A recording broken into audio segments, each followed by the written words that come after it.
Là, excusez-moi, je n'étais pas enregistré, donc là, je me remets à enregistrer notre conversation. Il y avait tout à l'heure une question pour répéter en fait cette structure en trois. Donc ça collabore avec ce que tu dis, Guillaume. Donc je disais la chose suivante, c'est que nous avons une structure, le corps. C'est un contenant. Euh, Dans ce contenant, il y a un flux énergétique qui passe à travers, par exemple, notre respiration. Donc, il y a des phénomènes physiologiques qui sont déjà induits grâce à cette respiration dans une structure qui semble immobile ou en tout cas qui a une immobilité apparente. Et à cela s'ajoute l'esprit. L'esprit va focaliser son attention sur une tâche qui est non seulement de respirer, mais également de bouger.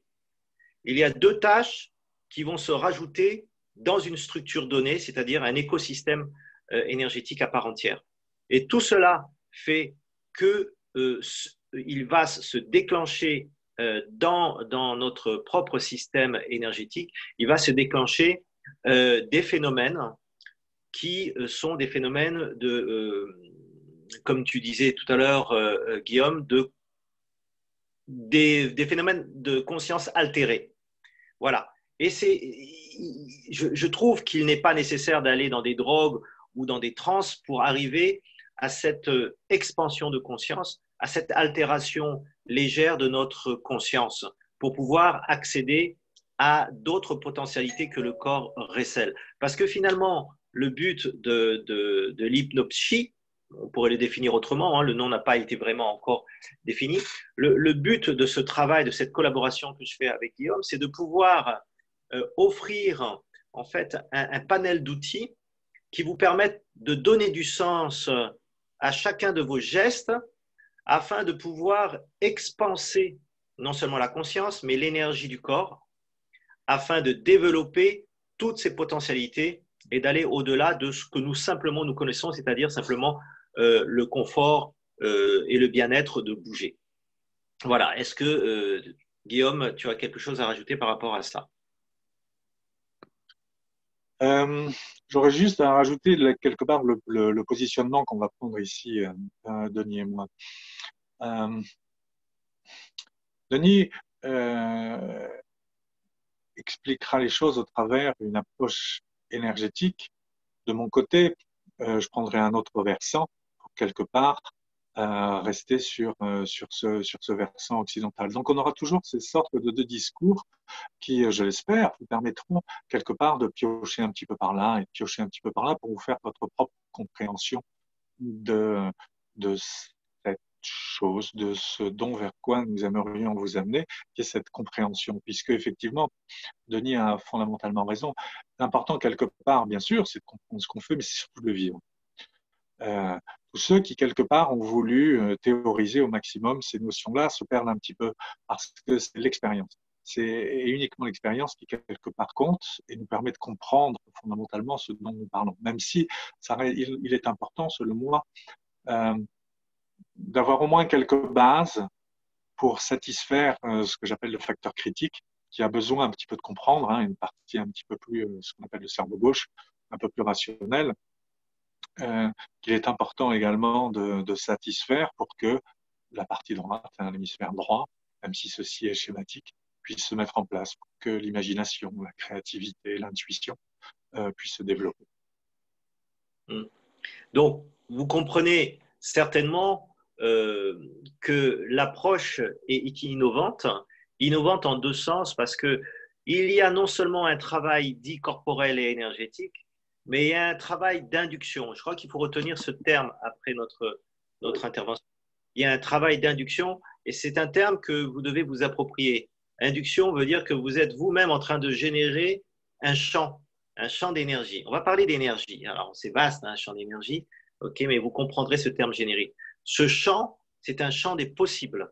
Ce champ des possibles, ça veut dire quoi? Ça veut dire que quand vous élargissez une zone, et je parle de la conscience du corps, la conscience de ses émotions, la conscience au niveau de l'esprit, eh bien, vous donnez de la latitude au corps, dans toutes ces dimensions que je viens de nommer, pour pouvoir expanser, donc pouvoir révéler toute sa richesse latente, toutes ses potentialités latentes, toutes ces potentialités dites cachées. Pourquoi elles sont cachées? Pourquoi parle-t-on souvent de potentialités cachées?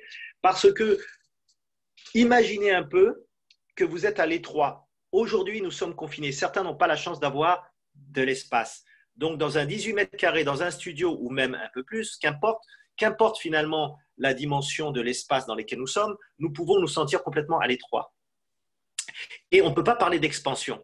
D'accord? Donc, actuellement, nous sommes confinés. Donc, nous manquons d'espace. Cet espace, c'est une perception intérieure de l'endroit dans lequel nous nous situons à un instant T. Cet espace, s'il est confiné, certains vont s'y sentir très à l'aise. D'autres, comme moi, par ailleurs. Et ça, je pourrais en parler dans le détail, mais ce sera l'objet d'un autre webinaire. D'autres vont se sentir tellement à l'étroit, même s'ils ont un jardin, ils ont de l'espace. Pourquoi finalement? Parce que les différents corps qui composent l'être humain, vous, ne sont pas expansés. Donc, pour expanser votre corps et avoir plus d'espace et avoir ce ressenti d'espace, il est nécessaire de faire un travail sur différents plans. Et l'hypnotie, donc l'approche de l'auto-hypnose et du Qigong, je pense, peut permettre à tout un chacun de pouvoir s'expanser. S'expanser ne veut pas dire rentrer dans des états altérés de conscience à un niveau tel que nous en perdons la raison ou nous en perdons le sens analytique, critique, etc., etc. Non, nous restons conscients de qui nous sommes, nous restons conscients encore plus de nos émotions, nous avons un ressenti beaucoup plus aiguisé. Voilà à quoi mène ce travail conjoint entre le Qigong et l'hypnose et l'auto-hypnose.